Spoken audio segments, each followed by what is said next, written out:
All right, welcome to The Explainer. Today we're diving into something truly mind-bending. We're talking about hacking the code of life itself.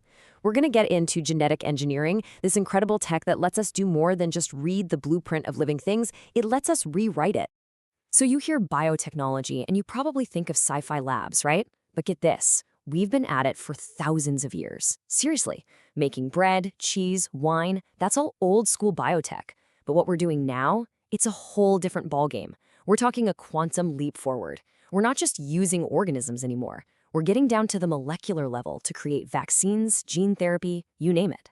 Think of it like this. The old way was like finding a recipe book and just using the recipes as is.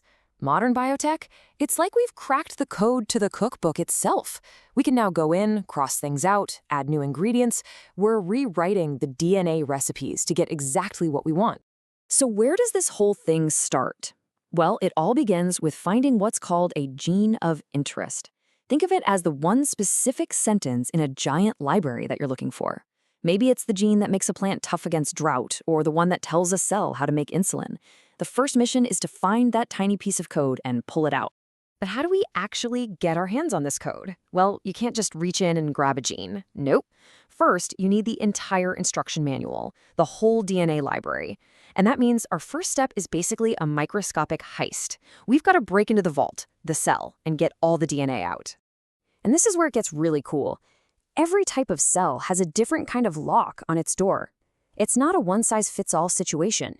If you're trying to get into a plant cell, its wall is made of cellulose, so you need a special key called cellulase. For a fungus, the wall is chitin, so you need chitinase. And for bacteria, you'll need lysozyme. Each enzyme is like a perfectly cut key designed to open just one type of cellular lock. Okay, so we've busted through the wall, but once we're inside, it's kind of messy.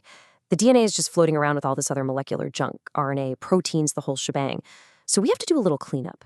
We bring in some specialized enzymes, ribonuclease to chew up all the unwanted RNA, and protease to take care of the proteins. The goal is to get rid of all the clutter, leaving behind nothing but pure, clean DNA. And now for the grand finale of this extraction process. This is the moment of truth. We take some chilled ethanol and pour it into the mix. And just like magic, you see it. The pure DNA starts to clump together and come out of the solution. It forms these visible, slimy threads that you can literally wrap around a glass rod. It's a process called spooling, and it's how we physically get our hands on the code of life. Okay, we've done it. We've got the entire library, the complete DNA. But remember, we're not interested in the whole thing. We're after one single sentence from one specific book. So the big question is, how on earth do you find that tiny gene and cut it out with perfect precision? Well, for a job this delicate, you need some very special tools. We call them molecular scissors. The story of where we got these scissors is actually pretty wild. It all starts back in 1963. Scientists were studying a super common bacterium, you've probably heard of it, E. coli, and they started to notice that these little microbes were doing something really, really interesting. What they saw was that these E. coli were basically bulletproof against certain viruses. These viruses, called bacteriophages, would try to attack by injecting their own DNA into the bacteria.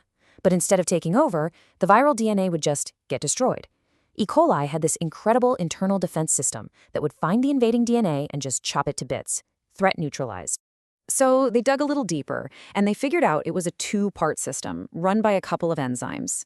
You had one enzyme that was the attacker. Its job was to do all the cutting. Then you had a defender enzyme that would go around and put little protective marks on the bacteria's own DNA, basically saying, don't cut here. This is one of ours. I mean, how smart is that? It's a brilliant little security system, all built by nature.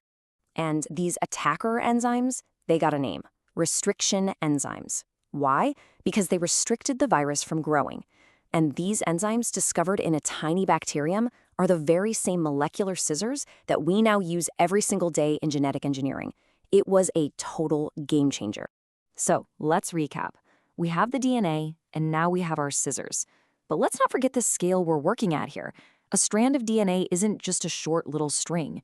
We're talking about a code with millions, sometimes billions of letters. The level of precision you need to find one spot in all of that, it's just immense. So that brings us to the million-dollar question, right?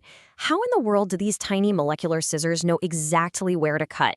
With all that genetic code, how do they find the one right spot and not just chop everything up randomly? Well, the secret lies in a very specific kind of genetic signature. It's called a palindromic sequence. Now, you probably know what a palindrome is in language, right? A word like Malayalam. It reads the same forwards and backwards. In DNA, the concept is similar, but it's all about a special kind of symmetry across the two strands of the double helix. Okay, let's break this down because it's super important. Look at this DNA sequence here. If you read the top strand from left to right, that's the 5' to 3' direction, you get GAATTC. Got it? Now look at the bottom strand. To read it in the same 5' to 3' direction, you have to go from right to left. And what does it say? GAATTC. See? It's the same sequence. That's the palindromic pattern. And each restriction enzyme is programmed to recognize one and only one of these specific landing pads. So, once an enzyme, like the famous one EcoR1, finds its special sequence, it locks on, and then snip. It makes the cut. And here's the amazing part. It always cuts in the exact same spot. For EcoR1, that's right between the G and the A base. Every single time, on both strands. The precision is just staggering. And here's what you're left with after the cut. Notice how it's not a straight, blunt cut right down the middle? It's staggered. This leaves these little single-stranded bits of DNA hanging off the ends. And we call these sticky ends. Why? Because they're literally sticky. They're exposed and they want to find a partner to bond with. And that little feature, that stickiness, is absolutely crucial for what comes next, pasting our gene into a new home. So think about what we've just walked through. We figured out how to get inside a cell, purify its DNA, and then use these incredible molecular scissors to cut it with surgical precision. These are the foundational steps for editing the blueprint of life itself.